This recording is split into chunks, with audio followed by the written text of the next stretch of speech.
समुद्राच्या अथांग लाटांमध्ये दिमाखात उभा आहे छत्रपती शिवरायांचा सिंधुदुर्ग. कोकण सफरीच्या आजच्या या भागात आपण पाहणार आहोत एक ऐतिहासिक आणि अभिमानास्पद सिंधुदुर्ग किल्ला. समुद्राच्या मध्यभागी असलेला हा किल्ला छत्रपती शिवरायांच्या पराक्रमाची साक्ष देतो. भारतवर्षातील छत्रपती शिवाजी महाराजांचं एकमेव मंदिर. प्रत्येक मराठी माणसानं पाहायलाच हवं असं म्युझियम. किल्ल्याची खास माहिती आणि काही रंजक गोष्टी. चला तर अनुभवूया सिंधुदुर्ग किल्ल्याची संपूर्ण सफर. पहिल्या दिवशी आपण वेळणेश्वर मंदिर आणि मालवण बीच बघितला.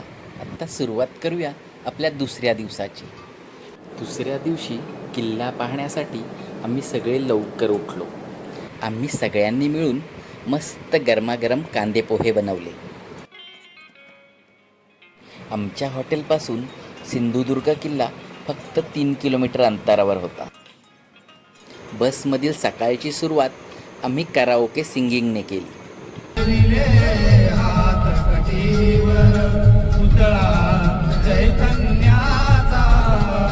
आमचं हे कराओके सिंगिंग संपेपर्यंत मालवण जेटीवर कधी पोचलो ते समजलंच नाही. किल्ल्यावर जाण्यासाठी मालवण बंदरापासून सुमारे 1.5 किलोमीटर अंतर चालावे लागते आणि पुढे साधारण 200 मीटर अंतर होडीतून जावे लागते. मालवण धक्क्यावरून किल्ल्यावर जाण्यासाठी बोटीची सोय इथे उपलब्ध आहे. बोटीचे तिकीट प्रौढांसाठी 100 रुपये आणि लहान मुलांसाठी 50 रुपये आहे. या किल्ल्याला भेट देण्यासाठी ऑक्टोबर ते मार्च हा काळ सर्वोत्तम मानला जातो.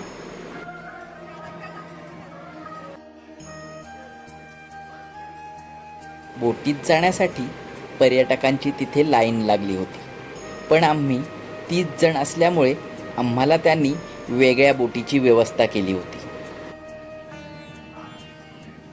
ज्या किल्ल्यावर शिवाजी महाराज वावरले, मोगलांविरुद्ध लढे दिले, स्वाभिमानाची भगवी पताका फडकवली, तो किल्ला छत्रपतींच्या सर्व आठवणी उराशी कवटाळून 350 वर्ष ताठ मानेने उभा आहे.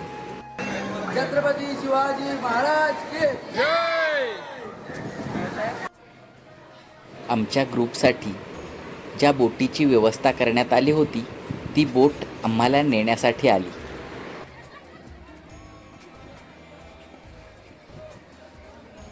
आम्ही सगळे मोठ्या उत्साहाने बोटीत बसण्यासाठी सज्ज झालो.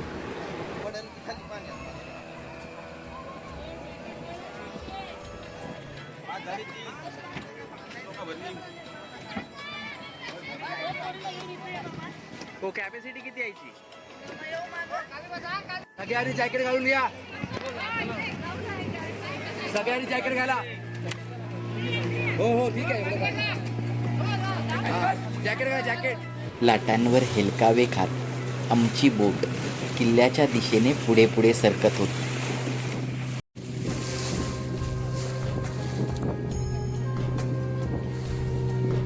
समुद्रातले अंतर्गत प्रवाह आणि किल्ल्याच्या चहूबाजूंनी पसरलेल्या खडकातून मार्ग काढत आमचा खलाशी आमची बोट किल्ल्याकडे नेत होता.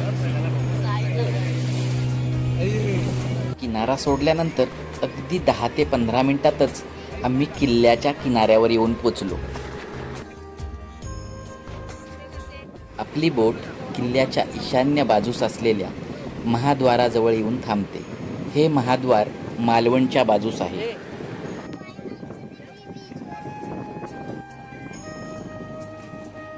निसर्गदत्त देणगी लाभलेल्या या कुरटे बेटांवर छत्रपती शिवाजी महाराजांनी हा किल्ला 1664 मध्ये बांधला.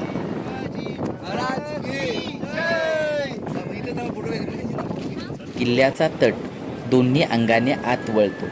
या 2 तटांच्या मधील भागातून वळणे घेत आत गेलो की समोर महादरवाजा दिसतो. घेराचा तट दोन्ही बाजूनी आत वळून मध्ये एक 15-16 फूट उंचीची चिंचोळी खिंड तयार होते. या खिंडीतून पुढे सरकल्यावर आपण महाद्वारासमोर येतो. शत्रूचा हल्ला झाला तर त्यास खिंडीत कोंडी करून नेस्तनाबूत करण्याची ही रचना होती. महादरवाजातून आपण आत आलो की उजव्या हाताला हनुमंताचं दक्षिणाभिमुख मंदिर दिसतं.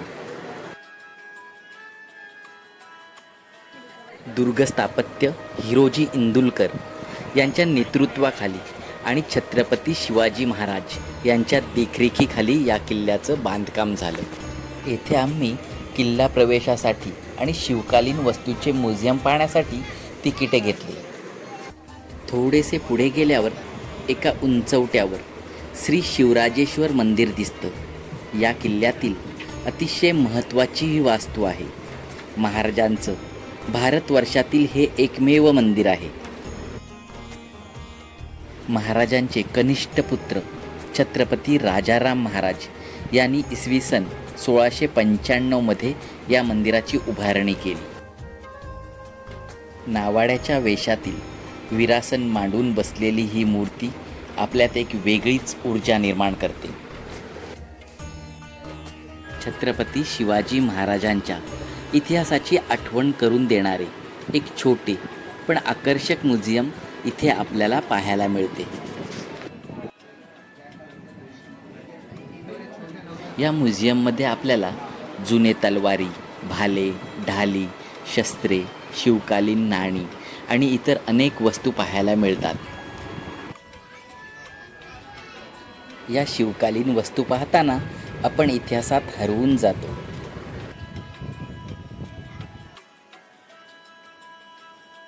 इतिहासाच्या पाऊलखुणा जपणारा हा सिंधुदुर्ग आणि छत्रपती शिवाजी महाराजांच्या पराक्रमाची साक्ष देणारं हे म्युझियम प्रत्येक मराठी माणसानं एकदा तरी पाहायलाच हवं.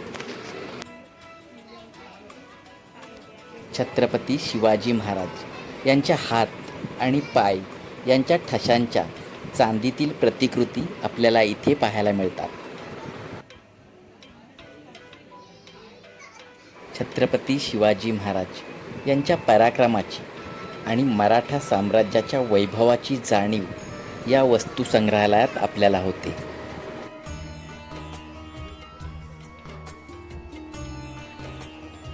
हे म्युझियम बघून झाल्यानंतर आम्ही महादेव मंदिराजवळ गेलो. या महादेव मंदिरात एक विहीर असून त्या विहिरीमध्ये एक गुप्त भुयार आहे.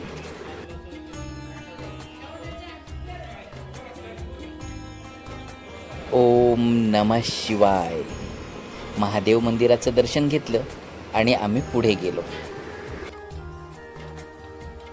इथून सरळ पुढे दक्षिण बाजूला गेलो की आपल्याला 3 विहिरी लागतात. एकीचं नाव दूधबाव, दुसरीचं नाव दहीबाव आणि तिसरीचं नाव साखरबाव. चारही बाजूंनी समुद्राचे खारे पाणी असूनही या विहिरींचे पाणी वर्षभर गोड आणि पिण्यायोग्य असते.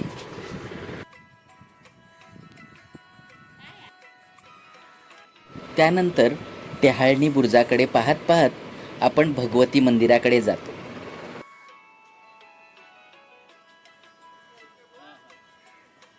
महाराजांची कुलस्वामिनी जगदंबा मातेचं हे मंदिर.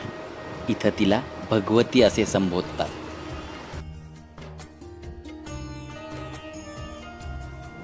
छत्रपती शिवाजी महाराजांनी या किल्ल्याच्या बांधकामासाठी अमाप धन ओतलं. किल्ल्याच्या पायात 5 खंडी शिशाचा रस ओतण्यात आला. किल्ल्याच्या बांधकामात कोणताही व्यत्यय येऊ नये म्हणून 5000 मावळे मालवणच्या किनाऱ्यावर या कालावधीत रक्षणासाठी तैनात ठेवले होते. या किल्ल्याच्या भिंती 35 ते 40 फूट उंच आहेत. थोडंसं पुढे आल्यावर आपल्याला एक घुमटी दिसते. प्रत्यक्ष शिवाजी महाराजांचा उजव्या हाताचा ठसा तटावरील घुमटीत आणि डाव्या पायाचा ठसा तटाखाली घुमटीत आदरपूर्वक जपण्यात आला आहे. शिवाजी महाराज आणि त्यानंतर संभाजी महाराजांच्या कारकिर्दीत सिंधुदुर्ग अजिंक्यच राहिला. पण पुढे पोर्तुगीजांनी आणि नंतर ब्रिटिशांच्या तोफांच्या भडीमारात गडावरील दारू कोठाराने प्रचंड पेट घेतला आणि सारा खेळ संपला. सिंधुदुर्गावर ब्रिटिश निशाण फडकले, पण पुढे कोल्हापूरच्या महाराणी जिजाबाई व ईस्ट इंडिया कंपनी यांच्यातील करारानुसार सिंधुदुर्गचा ताबा परत मराठ्यांकडे आला. महाराजांच्या गड किल्ल्यांमुळे महाराष्ट्राला प्रचंड वैभव प्राप्त झालं. त्यांच्या कुशीत महाराष्ट्रातील शूरवीरांचा इतिहास लपला आहे. त्याचं जतन करणं हे आपलं आद्य कर्तव्य आहे. महाराजांचा हा अजिंक्य किल्ला, त्याचा इतिहास आणि अप्रतिम सौंदर्य पाहून मन भारावून गेलं. तर तुम्हाला हा व्हिडिओ कसा वाटला ते कमेंट करून नक्की सांगा आणि व्हिडिओ आवडला असल्यास लाईक, शेअर आणि सबस्क्राईब करा. धन्यवाद.